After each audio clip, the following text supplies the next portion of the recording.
আমাকে বললেন যে মাওলানা সাহেব সকল কথা বলতে করেন ভয়ে সব তো পাথরের ভিতরে গিয়ে পালাও তো আমি রব্বুল আলামিনের মালাকুল মউত তোমার সামনে হাজির হবি, কিন্তু কোনো ভুল নাই। আর একটা কথা, আমার নানা যদি আপনাদের কাছে কোনো টাকা পয়সা লেনদেন, কারণ লেনদেন অনেক মানুষের সাথে, কারণ পুরো বামনা থানা এর ভিতরে আর মর্দুরিয়া থানা এর ভিতরে আমার আলাইনা ইল্লাল বালা। আসসালামু আলাইকুম। আজকে আল্লাহ মাওলানা আব্দুল আজিজ সাহেবের জানাজা আপনারা উপস্থিত হয়েছেন। উনি একজন আলেমে দ্বীন ছিলেন, দ্বীনের দায়ী ছিলেন।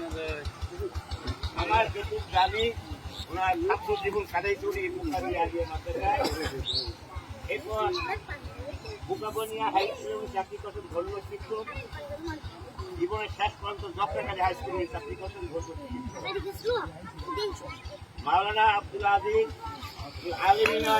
আমার সমস্যা আব্দুল আজিজ নকশবন্দি আমার বড় ভাই। ছোট্ট একটু কথা বলি, উনি যখন হজে যায় হাজি ক্যাম্পে আমার সাথে তার দেখা হয়। অত্যন্ত বিনম্র মানুষ ছিলেন, তো আমরা তার জন্য দোয়া করব আল্লাহ পাক যেন তাকে জান্নাতুল আলা মাকাম দান করে, সকলে আমিন। আমরা তার কথার মধ্যে যদি কোনো ভুল ত্রুটি থেকে থাকে আল্লাহর রাস্তে আমরা সকলে ক্ষমা করে দিই, আমরা ক্ষমা করতে রাজি আছি ইনশাআল্লাহ। ক্ষমা করে দিলাম ইনশাআল্লাহ। আল্লাহ পাক এই ওসিলায় তাকে জান্নাতুল আলা মাকাম দান করে, আল্লাহ আমাদের সকলের দোয়াকে কবুল করে, আমিন। বাংলাদেশ জামায়াতে হিজবুল্লাহ, যুব হিজবুল্লাহ, ছাত্র হিজবুল্লাহর পক্ষ থেকে তার পরিবারের সকলকে সমবেদনা এবং শুভকামনার সাথে আমরা জ্ঞাপন করছি। আল্লাহ পাক তার জীবনের সমস্ত গুনাহ মাফ করে সকলে আমিন। আলহামদুলিল্লাহ রাব্বিল আলামিন। এখন আপনাদের সঙ্গে আলোচনা করবেন তার সন্তান অ্যাডভোকেট আবুল হাসানাত, তিনি আলোচনা করবেন এবং আপনাদের কাছে দোয়া চাইবেন। আউযু বিল্লাহি মিনাশ শাইতানির রাজিম। বিসমিল্লাহির রহমানির রহিম। কুনতুম খায়রা উম্মতি, তোমাদের মধ্যে সেই ব্যক্তি উত্তম যে নিজে এলেম শেখে এবং অন্যকে শেখায়। আমার শ্রদ্ধেয় পিতা আলহাজ মাওলানা আব্দুল আজিজ সাহেব, উনি এই আপনাদের এই সমাজই ছোট থেকে বড় হয়েছেন এবং আমি যতটুকু দেখছি আমার এই বয়সে তার জীবনে নামাজ কাজা হতে দেখিনি। আর তার কাজ ছিল একটাই, তিনি চাকরি অবসরে যাওয়ার পর সৌদি আরবে যাওয়ার পর আপনার আশেপাশের মানুষ বিভিন্ন মসজিদে শুধু মানুষকে নামাজ পড়াইতেন এবং ভোররাত্রে জাগাইতেন এবং বস্ত্র ছেদ করতেন, এইটাই তার পেশা এবং এইটাই তার নেশা। এবং ছেলেদের বাসাও ওনার নিজের ইচ্ছাই ছিল শুধু নদী আর মানুষকে বুঝান। বিশেষ করিয়া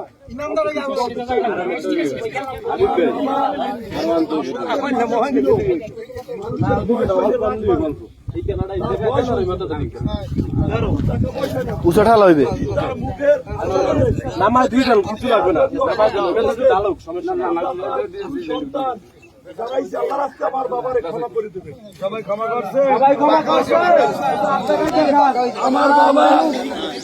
আমার বাবা মানুষ ছিল, ভুল হইতেই পারে, তার আচরণে অসন্তুষ্ট হলে আমার বাবাকে মাফ করে দেবেন। যখন গতকালকে বরিশালে বসে বললাম আব্বা আপনি বলেন আর আমার রহিমি আমারে মাফ করিয়ে ছেলেদের বলে উঠেই যাও, আমার বাবা লাইন আরো একটা হইবে সামনে যে অবস্থা কেন বলতে না, আল্লাহ যদি আমাকে চায় কবুল করে তাহলে আমার তার বিরোধী কথা আমার দরকার নাই। যদি আমার আল্লাহ চাই যায় নেও, কিন্তু আমার জন্য একটা দোয়া আল্লাহ যেন আমার জান্নাত খুশি, এই কথা সে বলছে। এবং তার মৃত্যুবরণ হয়েছে সরকারি কলেজে, সরকারি হাসপাতালের 6 তলায়। যখন হাইয়া আলাস সালাহ ফজরের আজানের সময় হয়েছে তখন এই আটটা একটু এরম দিচ্ছে, তারপর ওরা ওইখানে এরকম একটা কান দিচ্ছে, এই কানের পর শুনতে পাচ্ছে। যখন ফজরের আজান দেয় মাইকে ঢাকার শহরে ওই সময় এবং খুব আসানে আমরা আসছি। এমনকি এই যে বেরিয়ে যখন একটা গাড়ি বাকি আছে, একটা গাড়ি ভেঙে যাবে, এই যে না আমার বাবার ওই লাশটাই অপেক্ষা করতেছে, এই গাড়িটা ওঠার পরই ভেঙে গেছে। আবার সুন্দর সুস্থ হবে আসছে, আল্লাহ রহমান সে নামাজ কাজা করেন। এবং অসুস্থ অবস্থায় যে ব্যক্তি নামাজ কাজা হয়েছে সে বলে গেছে আমার লাশ উপরে থাকার সময় সর্বপ্রথম আপনাদেরকে নসিহত নয়, সর্বপ্রথম নামাজের হিসাব হবে। সেক্ষেত্রে বলছে আমার এই অসুস্থ বিরক্ত যদি কাজা হইতে হিসাব করে সেই টাকাটা আপনারা উপর থাকা অবস্থায় দিয়ে দেবো। আমরা এটা পরিশোধ করছি হয়তো বা আল্লাহর ইচ্ছায়। আর বিশেষ করিয়া যদি আর্থিক লেনদেন দোকানপাটে খাইতে পারে, গাড়ি ঘুরতে চলতে পারে, বড় আকারে হোক ছোট আকারে হোক, যদি আমাদের কাছে দাবি হয় না, আপনাদের প্রতি দাবি থাকবে। এবং এই যে দাবি দেওয়া আমরা আওরদা মুসলিম মানুষ বলে চারটি হক, তার মধ্যে একটা হক হচ্ছে ঋণ পরিশোধ করা। আমরা একটা ভাই আছি, আপনারা সমাজে লাগবে না, কানে কানেই বলবেন কিন্তু তোমার আব্বাদে আমি এই কথা পাবো। আমরা আশা করি পরিশোধ করার চেষ্টা করি। আর সে কোর্টে পাইলে আমাকে দাবি নেই। আমরা এটা তার জান্নাতের ওসিলা হিসাবে আমরা ওরা চাই।